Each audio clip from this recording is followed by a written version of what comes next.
Sí. Digo, y sobre todo estoy pensando en Ricardo Jaime, por ejemplo, ¿no? Y algunos hombres que se han enriquecido enormemente con este gobierno. Vaya a preguntarles a ellos si... Hay que ver cómo están, ¿no? Con la Bueno, claro, riqueza. cómo terminan, pero les dio la ilusión de la Sí, sí, felicidad, es ¿no? verdad. La famosa anécdota sobre este tema de la felicidad la dio un filósofo griego antiguo, eh, Solón, que un día vino, se encontró con Creso, que en esa época era el hombre más rico, más poderoso de la historia. Entonces Creso lo impugnó y le dijo, ¿puedes decir que no soy feliz? A ver, atrévete a decirme que no soy feliz. Y entonces Solón le dijo, lo que pasa es que no conozco tu final. Claro. Y realmente terminó muy mal Creso, ¿no? Claro. Y ahora, la paradoja que se da acá, que es interesante intelectualmente por lo menos, es que a uno lo pueden declarar feliz solo cuando se muere, porque, digamos, antes puede pasar cualquier cosa, ¿no? De manera que uno puede decir, por ahora soy feliz, pero no puede decir, como decía Creso, ¿quién puede decirme que no soy feliz? Tal cual. Y la vida le dijo, si no tienes buen final, tampoco eres feliz. ¿Cómo será el final del ciclo, Momo? Bueno, el final del ciclo, difícil, ¿no? Estamos en una situación muy comprometida los argentinos. Uno cuando viaja afuera, digamos, que le toca viajar por el cargo que tiene o por reuniones internacionales, cuando vuelve acá al país y va a las economías regionales o al conurbano, se siente como que está en uno de los países más pobres del mundo. Y este país no es un país pobre, este país es un país inmensamente rico. Ahora, ¿te has dado cuenta, Momo, que no están dando las estadísticas de la pobreza? No, Los claro, datos que nos dan. acá hay 12 millones y medio de pobres, ¿no? Es una barbaridad que en un país como el que tenemos haya 12 millones y medio de pobres. Y recién escuchándolos cuando en la apertura yo escuchaba cuando decían que, bueno, a Kirchner le había tocado la mejor parte, pero no fue construida por ellos esa mejor parte. Ellos agarraron un país saliendo, si se quiere, con un dólar competitivo, con una inflación del 3% anual. Mariano, qué sé yo, teníamos una tasa de crecimiento del 6, el 7%. Entonces es como que se sentaron en un país saliendo. La debacle vino cuando lo sacan a Labaña, Roberto Labaña, y queda Kirchner como presidente de la Nación y como economista en ese momento, ¿no? Bueno, Él fue el que lo reemplazó a Gabaña, claro, él lo reemplazó Labaña, pero así no fue, ¿no? Porque el país empezó a caer y realmente hoy estamos en el quiebre del país. Hoy no, la economía, el mercado interno, no funciona nada, porque cuando nosotros vemos este paro que hicimos el otro día, también escuché de los piquetes. Los piquetes se sentaron, se pararon arriba de un paro que no habían hecho ellos, ¿no? Nosotros aconsejábamos que no hubiera piquete, que no hubiera cortes de ruta, porque teníamos la confianza y la seguridad que el paro iba a ser un paro, ¿no es cierto?, de un acatamiento total.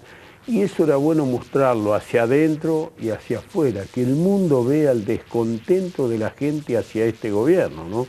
Hacia las políticas que lleva este gobierno adelante. ¿Usted quiere decir que los piquetes terminaron siendo funcionales a cierta justificación del gobierno? Sí, si se quiere, sí, porque si se hubieran visto los piquetes, no hacían falta. claro, con columnas de coche ahí cortados, que no lo dejaban pasar, no había ningún coche, no había nadie en la calle, Mariano, no hubo nadie, Pablo. Fue un paro que realmente a nosotros mismos nos sorprendió, porque nosotros hablábamos de un paro, de un acatamiento 80-90%, y en algunos casos ha dado el 95%. Parques industriales que han parado, ellos mismos pararon, los empresarios. Bueno, Ahora, esto... Momo, ¿qué pasa con Caló y con todos los gremialistas que justificaron su no acatamiento, su no acompañamiento en la irracionalidad de un paro? Lo que se discutió en el gobierno fue bueno, hubo cruces políticos que tenían que ver casi con una interna peronista en términos de lo que estaba en juego. La imagen de Perón, a Perón nunca, es como haberle hecho un paro a Perón. Por el otro lado, que decían, si Tosco hubiera vivido, hubiera hecho paro. ¿Qué pasa con los otros gremialistas? Pablo, en primer lugar, este gobierno no es peronista, esto no es una interna peronista para nada, esto es kirchnerismo. Ustedes recién lo decían muy bien, esto es kirchnerismo, no son peronistas, para nada. Yo la vez pasada en una reunión que fuimos con la CGT al Partido Radical, a la Unión Cívica Radical, que tuvimos una reunión con ellos, antes de levantarnos le dije que no los chicanearan con que este gobierno era peronista, porque no tenía nada que ver con el peronismo. Y es real, estos no son peronistas, estos son kirchneristas, más lo odian a Perón. Por eso ellos siempre anteponen la figura de Eva. Claro, anteponen la figura de Eva Perón para ningunearlo a Perón. Pero Perón siempre va a ser Perón, porque volvió después de 17 años de exilio y volvió a ganar las elecciones, ¿no? Entonces, está bien, pero si los kirchneristas no son peronistas, los gremialistas sí, que están dentro de la CGT oficial sí, o de la CTA, ¿tampoco lo son? bueno, yo diría que hay que esperar después de este paro, va a haber muchos análisis, ¿no? No, creí que me iba a decir, va a haber muchas alineaciones nuevas. Bueno, yo creo que vamos a empezar a debatir quizás la unidad del movimiento obrero, porque después de este paro, ¿qué puede hacer un dirigente defendiendo al gobierno, no? Nada. Entonces yo creo que tenemos que hablar con estos dirigentes y tratar de empezar a trabajar para tener una CGT unificada. Yo lo veo más al paro del jueves, casi como un plebiscito. Sí, claro. Casi como un plebiscito. Sí. No fue un plebiscito formalmente, pero el hecho es que la totalidad del país... Y sin ninguna referencia política. Esto es un paro por el descontento hacia un gobierno, ¿no? Bueno, la chicana política del kirchnerismo fue que esto era funcional a la masa. No, nada que ver, nada que ver. Yo no haría un paro para ningún referente político, ¿no? Ni yo ni ninguno de los que estábamos en esa mesa. La dejó picando, Pablo, ¿no? Porque hay tres referentes de los cuales se habla, ¿no? De Massa, ¿no? Después se habla de Scioli como el continuador de alguna manera, y en tercer lugar, como un tercer discordio, se habla de Macri como una posibilidad. Sí, claro, son los tres referentes que hay en este momento, ¿no? Referentes que vinieron de una elección anterior. Pero yo digo, nosotros, me parece, Mariano, que tenemos que buscar los argentinos, estoy hablando de los argentinos, no de los peronistas, estoy hablando de los argentinos. Tenemos que volver a la ética política, ¿sí? Tenemos que ir a referentes que no tengan nada que ver con la corrupción, porque lo que nos ha llevado a esta situación es la corrupción. Usted está diciendo que más que la ideología o la pertenencia política, uno de los valores de la próxima campaña electoral la ética será política. Sí, aquel que la pueda ética política, sí. Más limpio que currículum. tenga trayectoria, que pueda uno tener antecedentes, el ADN de una persona, por ejemplo, que ha estado, qué sé yo, en algún lugar y ha tenido conducta, ¿no? Porque realmente yo creo que acá la pobreza, la marginalidad, la no dejar producir, porque es un crimen que acá, en un país que produce alimentos, haya gente con hambre. ¿Cómo puede haber gente con hambre en este país?